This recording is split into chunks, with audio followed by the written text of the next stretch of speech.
Channel 3 exclusive.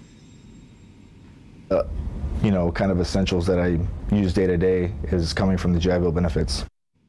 They served our country, but now veterans on college campuses across the country say the VA is not reimbursing them for the benefits they've earned. Channel 3 New Haven Bureau Chief Matt McFarland is live now with the details. Matt?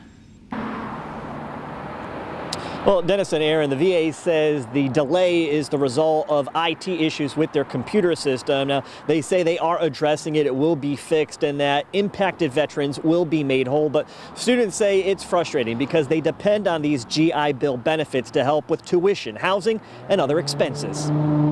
I was U.S. Navy corpsman. After 5 years in the Navy and 2 tours on ships out in the Pacific Ocean, Justin Gonzalez found a home at Quinnipiac University. I usually rely on the GI Bill for all of my necessities, rent, education, so like tuition, books, supplies. But this fall, the Texas native and thousands of veterans across the U.S. found themselves in a bind when it comes to their GI Bill benefits. I was supposed to get the federal aid, the FAFSA, and that was supposed to come from the school after the GI Bill was to pay the school in full, and then it was supposed to come in the form of a refund check. So, I mean, I was planning on using that money to, pay off some things. The Department of Veterans Affairs says the backlog is the result of IT issues while trying to implement and process GI benefits under the Forever GI Bill at the start of the school year. The VA was using last year's payment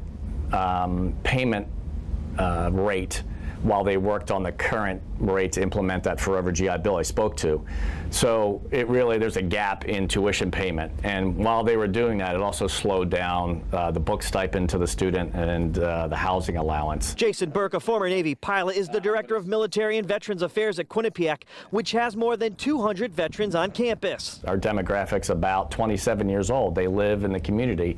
And if they're a full-time student, they're living off that housing allowance. After getting plenty of pushback last week, the VA announced it would reset the implementation for spring 2020, giving plenty of time to get the technology in place. Meanwhile, it's promising to pay monthly housing rates at the current academic year, along with correcting any retroactive payments. Justin says he's thankful Quinnipiac worked with him to make sure he'll get his money. It is a little bit frustrating, but I mean, what can you do? Now, the VA says any veteran that's experiencing financial hardship still dealing with a delay in payment, they should reach out and contact the VA's educational call center. That number is 888-442-4551. We're live with the Mobile Newsroom in Hamden. Matt McFarland, Channel 3 Eyewitness News.